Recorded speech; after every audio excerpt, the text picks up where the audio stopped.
Natal. Semoga betapa syukur ini menjadi tanda bahwa keluarga Ekologi Natal percaya kepada penyelenggaraan lagi yang senantiasa memberikan hal-hal yang baik kepada keluarga dan juga dengan iman keluarga berkeselamatan dan keluarga semakin mantap. Allah senantiasa mencintai dan mengasihi keluarga ini. Kita cukup dengan doa kita. Marilah berdoa.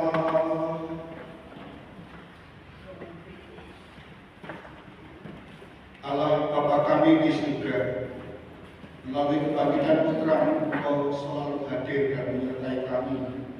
Kami mohon semoga kami semakin peka untuk mengenal Putra-Mu dan menerima kehadirannya dengan sukacita. Sebab Tuhan antara kami yang bersama dengan Engkau dalam persatuan Roh Kudus hidup dan berkuasa Allah sepanjang segala masa. Amin. Kita dengarkan kata sabda.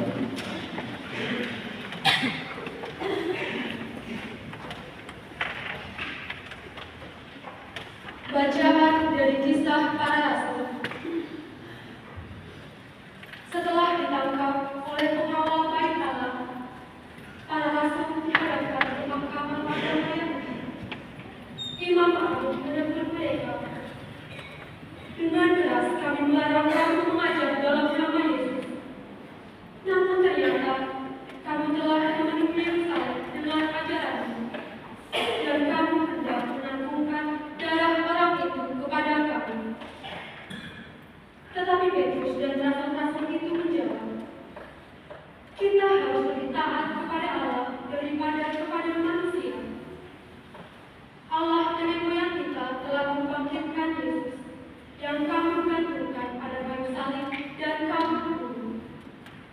Dialah yang telah dititipkan oleh Allah sendiri dengan tangan kanannya menjadi pemimpin dan penyelamat, supaya Israel dapat bertobat dan menerima pengampunan dosa. Dan kami adalah saksi dari segala itu. Kami dan Roh Kudus yang dikaruniakan Allah kepada semua orang yang mentaati Dia.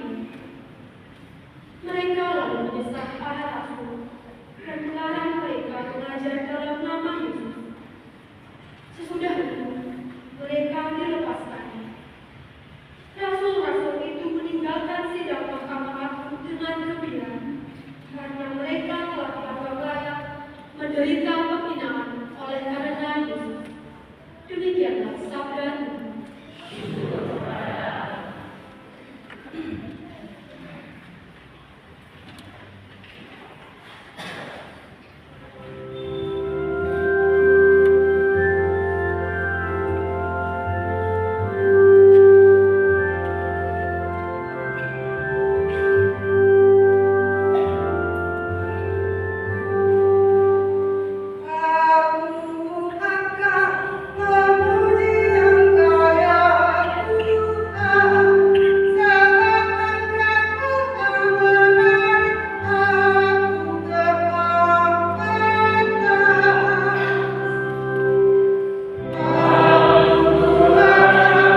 tahta, makhluk-makhluk dan tua-tua di surga. Jumlah mereka berlaksa-laksa dan beribu-ribu laksa. Dan aku mendengar suara nyaring dari mereka. Anak domba yang disembelih itu layak menerima kuasa dan kekayaan, hikmat dan kekuatan, hormat, kemuliaan, dan puji-pujian. Dan aku mendengar semua makhluk yang di surga dan yang di bumi, yang di bawah bumi, dan yang di laut, dan semua yang ada di dalamnya berkata, bagi Dia yang duduk di atas takhta dan bagi Anak Domba, puji-pujian dan hormat, kemuliaan dan kuasa sampai selama-lamanya. Dan keempat makhluk di surga itu berkata, Amin. Dan para tua-tua itu jatuh tersungkur dan menyembah. Demikianlah sabda Tuhan.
Ia menempatkan diri sebagai berikut. Di pantai itu berkumpul Simon Petrus, Thomas yang disebut Didimus, mata-mata dari Kana Galilea, anak-anak Zebedius dan dua orang murid Yesus yang lain. Kata Simon Petrus kepada mereka, aku pergi menangkap ikan.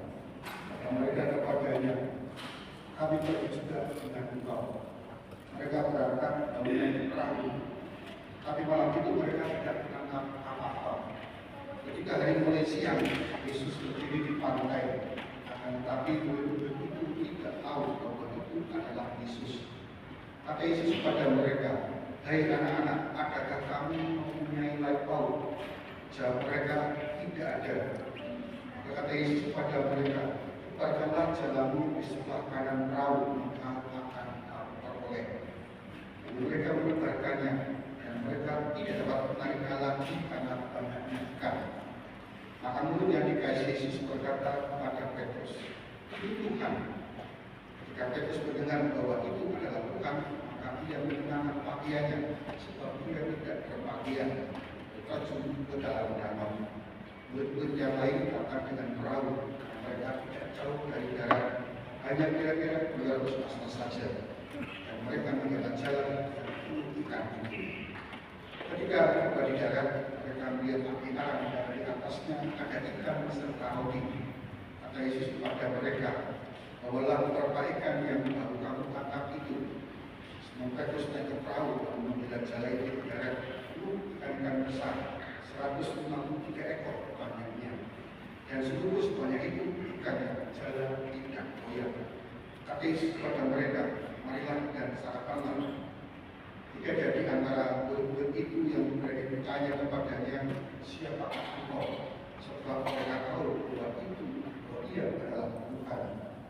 Yesus masuk ke depan mengambil dan memberikannya kepada mereka. Demikian juga akan itu. Itulah ketiga kalinya Yesus menampakkan diri kepada murid-muridnya sesudah dia bangkit dari antara orang mati. Sudah mereka serahkan, Yesus berkata kepada Simon Petrus, Simon anak Yohanes, apakah engkau mengasihi aku lebih daripada mereka ini? Jawab Petrus kepadanya, benar Tuhan, engkau tahu bahwa aku mengasihi engkau. Kata Yesus kepadanya, gembalakanlah domba-dombaku. Kata Yesus pula kepadanya untuk kedua kalinya, Simon anak Yohanes, apakah engkau mengasihi aku? Jawab Petrus kepadanya, benar Tuhan, engkau tahu bahwa aku mengasihi engkau. Kata Yesus kepadanya, gembalakanlah domba-dombaku. Kata Yesus kepadanya untuk ketiga kalinya, Simon anak Yohanes, apakah engkau mengasihi aku? Maka setelah kata Petrus, Yesus berkata untuk ketiga kalinya, apakah engkau mengasihi aku? Maka ia berkata kepadanya, Tuhan, engkau tahu segala sesuatu, engkau tahu bahwa aku mengasihi engkau. Kata Yesus kepadanya, gembalakanlah domba-dombaku. Aku berkata kepadamu, sesungguhnya ketika masih muda, terus terikat pinggangmu, dan engkau berjalan di mana saja engkau kehendaki. Tetapi jika engkau sudah menjadi tua, engkau akan mengulurkan tanganmu, dan orang lain akan mengikat engkau, dan membawa engkau ke tempat yang tidak engkau kehendaki. Hal ini dikatakan Yesus menyatakan bahwa Petrus akan mati dan memuliakan Allah. Sesudah mengatakan demikian, Yesus berkata kepada Petrus, ikutlah aku. Demikianlah Injil Allah.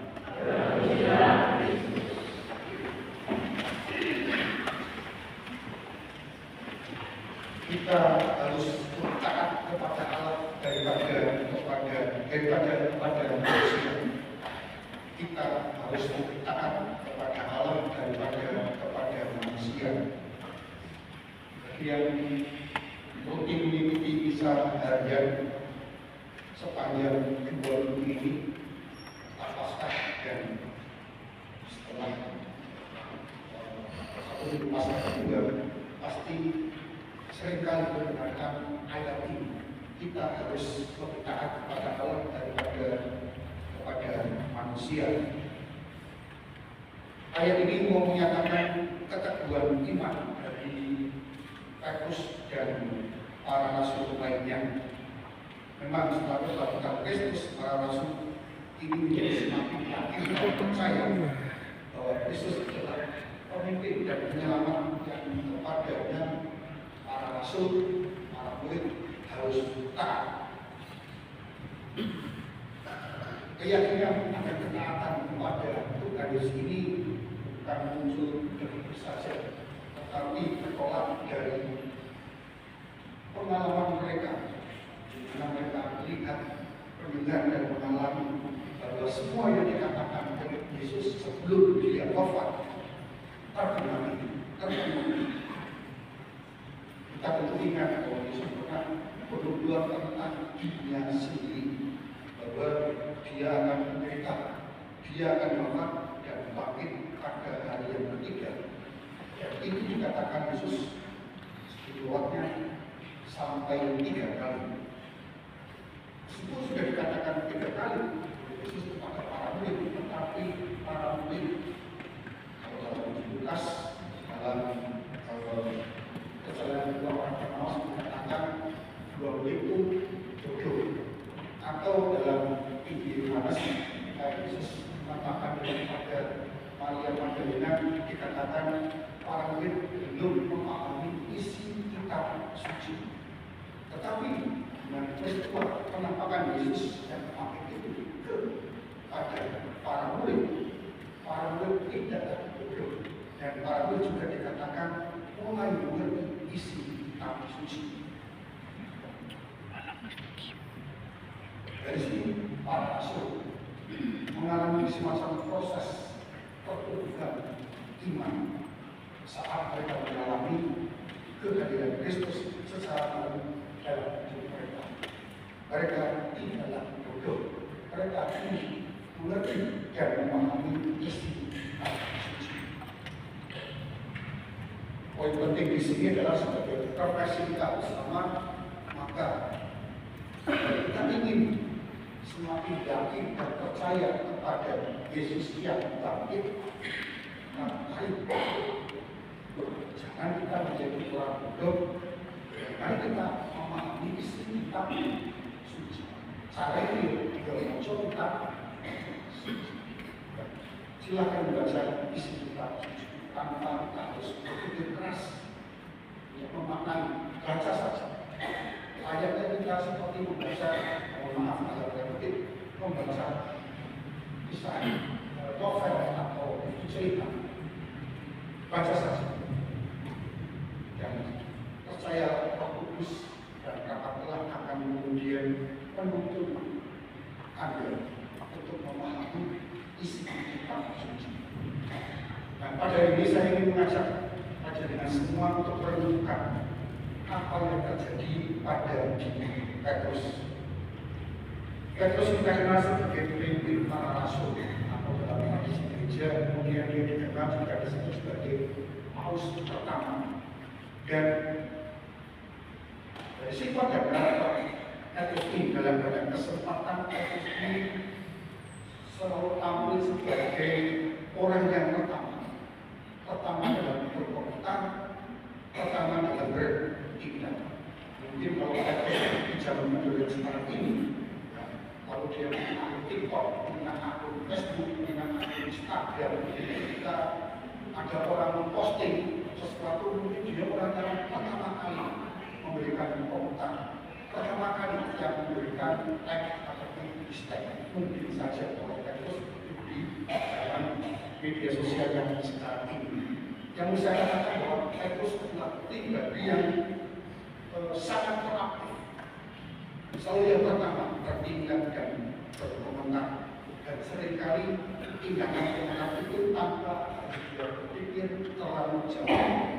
Di malam sebelum kita sengsara, Yesus telah mengingatkan para muridnya bahwa mereka semua akan mengalami keguncangan iman. Dan menanggapi apa yang disampaikan oleh Tuhan Yesus, Petrus secara spontan dengan jawaban demikian. Tuhan, biarpun para rasul lainnya terguncang imannya karena engkau, aku sekali-sekali tidak.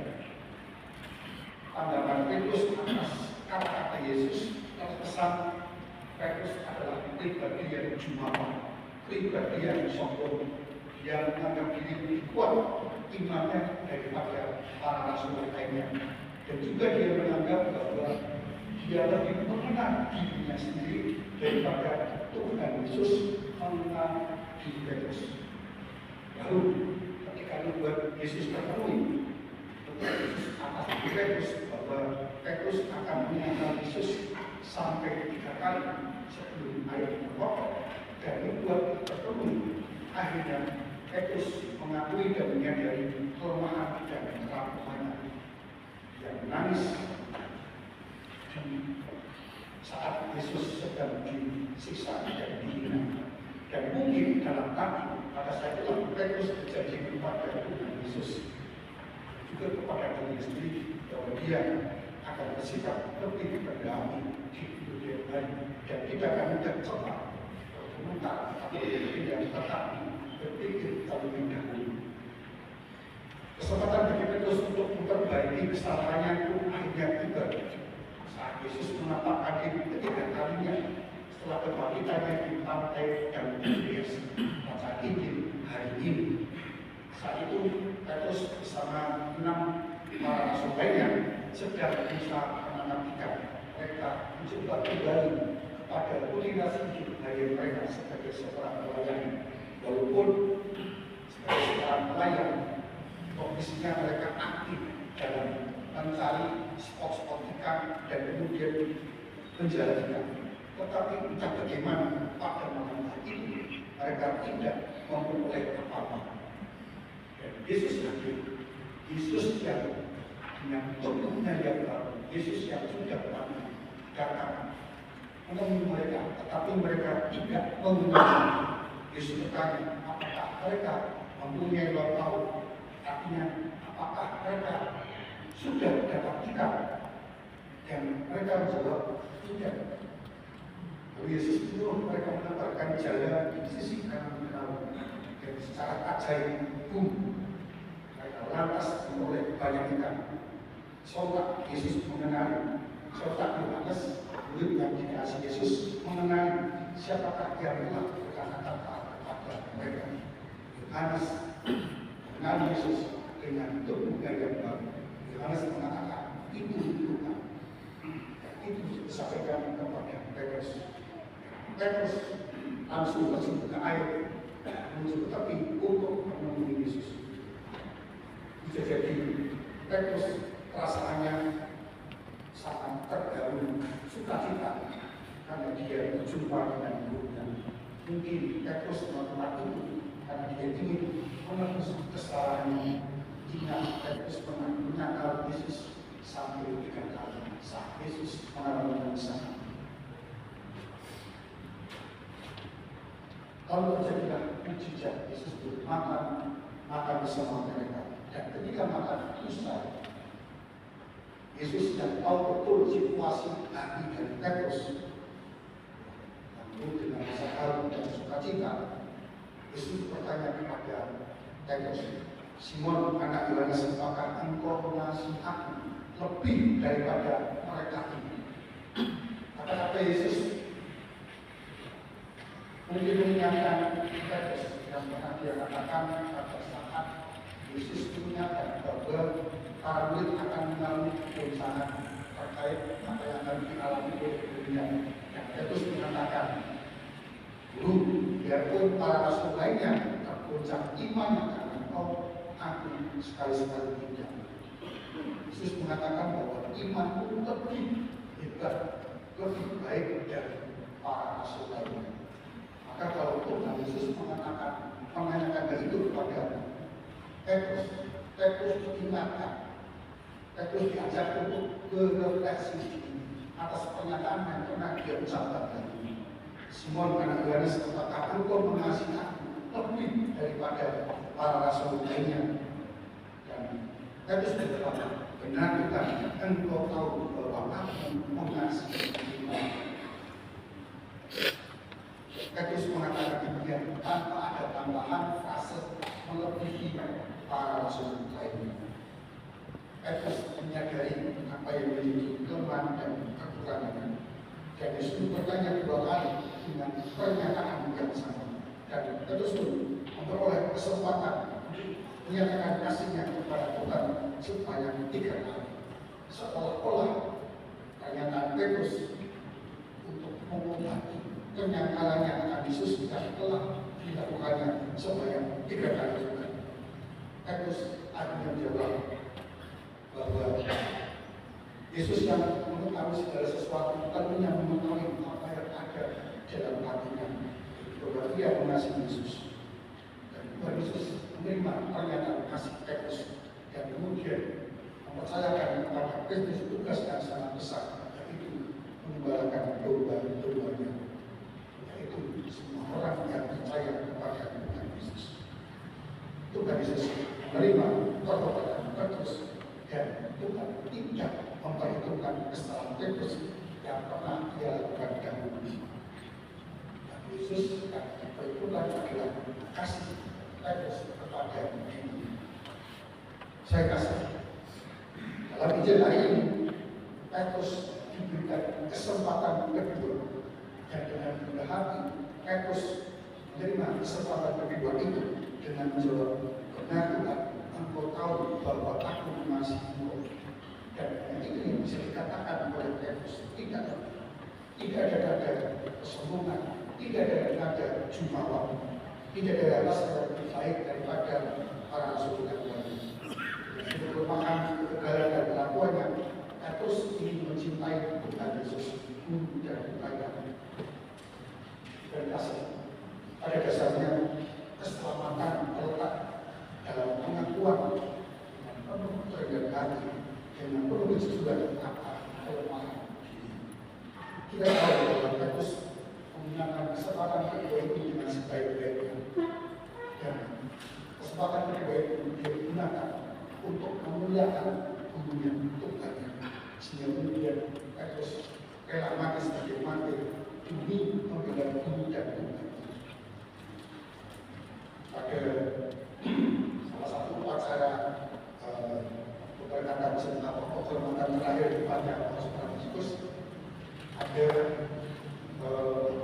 foto gambar di Basilika Santo Petrus, ada gambar salib terbalik. Gambar salib terbalik itu merupakan simbol dari Petrus Paus pertama Gereja Katolik. Salib terbalik itu adalah nama Petrus mati sebagai martir. Dia mati disalib, tetapi karena dia merasa diri pribadi yang tidak layak dan tidak pantas untuk mati disalib sama seperti ibu dan bapaknya, maka dia meminta supaya salibnya dibalik. Kalau sebenarnya dia salib ketika dengan kesempatan berziarah ke Basilika Petrus, itu adalah simbol dari salib Petrus. Saya kasih sebagaimana Tuhan memberikan kesempatan kedua kepada Petrus, Tuhan pun dalam iman kita selalu siap memberikan kesempatan kedua. Bukan hanya kedua, bahkan yang ketiga, keempat, kelima, dan mungkin tanpa batas.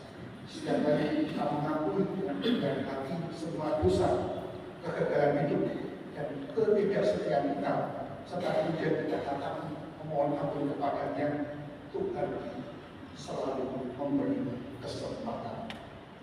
Tuhan tidak pernah merasa lelah memberikan kesempatan baru kepada kita. Bapak Suci Franciscus yang baru lalu dipakai pernah mengatakan demikian. Tuhan tidak pernah lelah mengampuni kita, namun kitalah yang lelah memohon ampun kepada Tuhan. Lebih baik peserta ziarah medium proyek akan menjalani pengakuan dosa. Maka mari kita gunakan itu sebagai sebuah kesempatan. Saya tidak tahu kesempatan kedua, ketiga, keempat yang diberikan kepada penjenengan saya tidak tahu. Tetapi mari kita tidak usah berhitung. Yang penting mari kita datang kepada Tuhan untuk memohon ampun. Dia tidak pernah lelah mengampuni kita. Sampai kita pun tidak merasa lelah untuk datang kepada Tuhan memohon ampun kepada. Kita merasa lelah memohon ampun karena kita mengira pengampunan Tuhan itu terbatas. Padahal ampun itu tidaklah benar. Ada dua pribadi yang bisa kita untuk mempelajari soal pengampunan ini. Yudas Iskariot dan Petrus, dua-duanya pernah mengkhianati Tuhan Yesus di malam yang sama. Bedanya adalah Yudas yakin karena besarnya dosa yang telah dilakukannya, dia beranggapan bahwa dia tidak akan diberikan kesempatan kedua oleh Tuhan, maka dia putus asa. Dan karena dia putus asa, maka dia menggantung diri. Sedangkan Petrus dengan penuh kerendahan hati berani menyerahkan dirinya kepada cinta dan belas kasih Tuhan. Karena dia menyadari ini, maka Petrus diselamatkan. Kasih Tuhan pun senantiasa memberikan kesempatan kedua kepada kita semua. Pertanyaannya, bagaimana kita menanggapi pemberian kesempatan kedua itu? Berikutlah kepada kita. Ada dua pilihan yang jelas. Kita menanggapi seperti Yudas Iskariot atau seperti Petrus.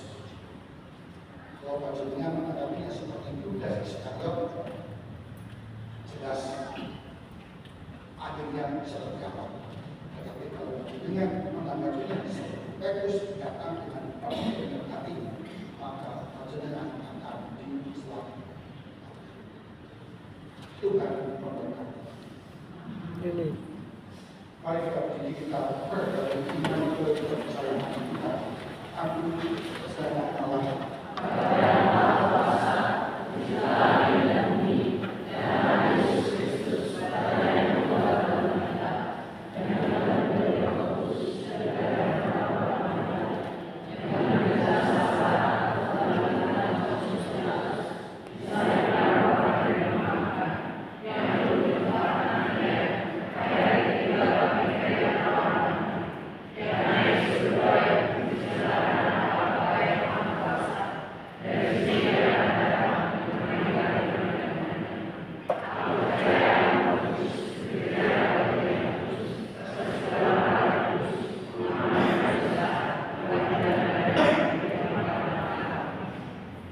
Saya kasih dengan kebangkitan Kristus Putranya Allah Bapa berkenan menyelamatkan dan menyertai kita selamanya.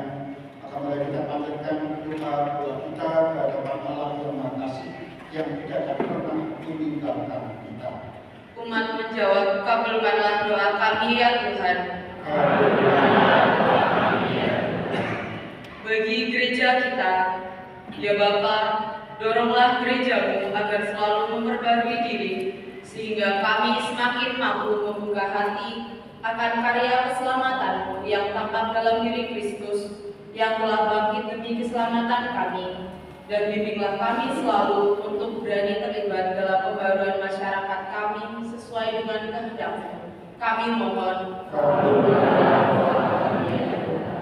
Bagi masyarakat kita, ya Bapa, berkat kebangkitan Kristus, teguhkanlah iman, pengharapan, dan kasih masyarakat kami dalam berbagi hidup satu sama lain, dan bimbinglah kami selalu untuk berani menghadirkan kasih Kristus bagi masyarakat kami. Kami mohon. Bagi mereka yang dicurigai atau dihina karena iman akan kebangkitan Yesus, ya Bapa, semoga mereka yang dicurigai dan dihina karena iman akan kebangkitan Putra-Mu, Kau dampingi agar tetap bertahan dalam iman, dan teguhkanlah kami untuk siap sedia membantu mereka dalam kesulitan-kesulitan mereka. Kami mohon. Bagi kita semua di sini, ya Bapa, semoga hubungan kami dengan Dikau dan sesama semakin erat, dan semoga kami semakin teguh dalam bersaksi tentang kebangkitan Putra-Mu di sepanjang hidup kami. Kami mohon. Ya Bapa, bersama keluarga GBW Sumatera, Kehormatan mengucap syukur atas anugerah yang telah diberikan kepada keluarga ini. Semoga ungkapan syukur ini membuat iman keluarga GBW Sumatera semakin mantap teguh dan senantiasa percaya pada penyelenggaraan dalam kehidupan mereka sehari-hari. Dan semoga kesaksian, semoga pengalaman iman ini menjadi kesaksian dari keluarga-keluarga lainnya di awal ya bergoyang ini. Marilah kita mohon. Kita ini sedang memanjatkan doa pribadi kita masing-masing.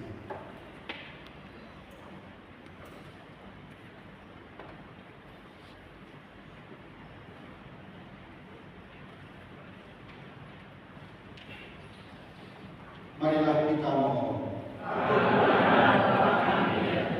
Allah Bapa kami di surga, buatlah kami siap sedia serta penuh gairah dalam membangun dunia baru yang penuh cinta kasih, keadilan dan kedamaian berkat Kristus sebagai utama pengantara kami.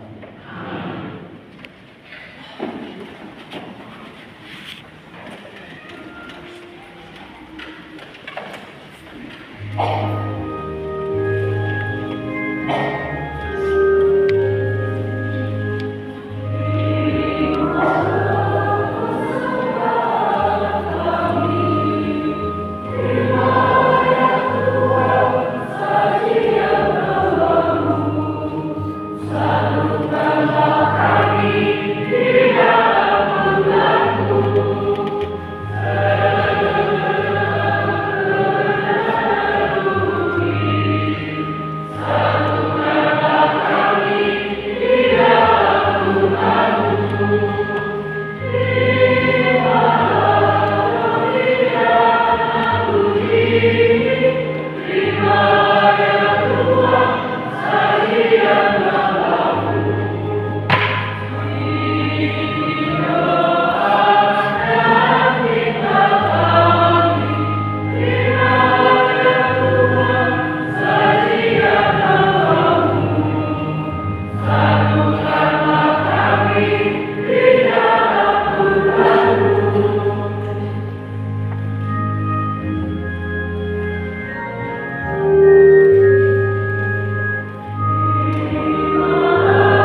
kami berhimpun sebagai putra putrimu yang diperkenankan untuk terima kasih secara putramu. Sebab Tuhan dengan harapan. Tuhan bersamamu.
Sebab setelah dikuatkan dia tidak wafat lagi, setelah diberi dia hidup selamanya. Maka dari itu dalam sukacita Paskah yang kelima, sedunia mereka mengakui bersorak-sorak. Demikian juga kekuatan surga para malaikat memandang pada kemuliaan bagimu dengan kehadirannya bernyanyi.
Terimalah dan makanlah kamu semua, inilah tubuh yang diserahkan bagimu.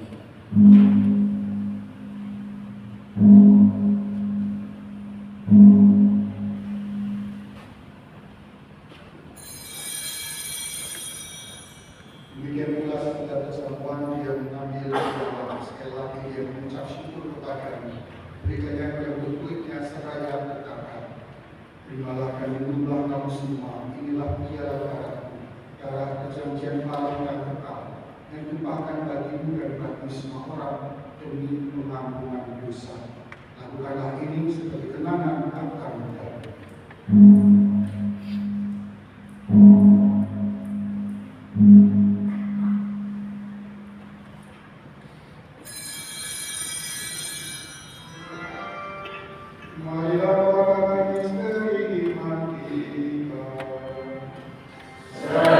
Yeah.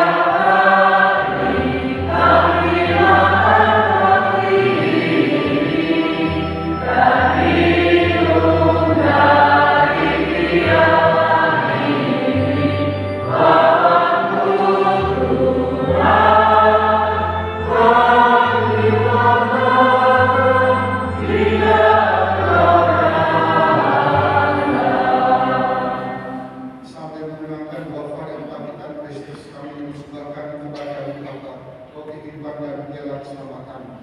Kami bersyukur sebab kami pada melayani kepada Engkau dan berbakti kepadamu. Dan kami mohon semoga kami yang menerima tubuh dan darah Kristus dihibur menjadi seumat oleh Roh Kudus, ingat lakukan akan gereja yang serta hidup ini, agar menyempurnakannya dalam cinta kasih, dalam persatuan dengan Kristus kami Paulus serta semua umat Tuhan. Ingatlah juga kami saudara-saudara kami yang telah meninggal dengan dalam dan bangkit, dan akan semua orang yang telah berpulang dalam kematian. Terimalah mereka dalam cahaya wajah-Mu. Kami mohon kasih kami semua, agar kami terima pada bagian abadi bersama Santa Maria Bernala, Sang Yosef Mulia, para rasul dan semua orang kudus sepanjang masa yang hidupnya berkenan pada-Mu. Semoga dari berkenan Engkau serta memuji dan memuliakan Engkau dengan mengatas Kristus Putra-Mu, dengan mengatas Dia bersama Dia dalam Dia dan Ibu Allah Bapa yang Maha Kuasa, dalam persekutuan dengan Roh Kudus segala keluar dan kemuliaan sepanjang segala masa. Amin. Mari kita satukan dengan doa dalam kita dengan menyanyikan doa Kristus.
You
bersama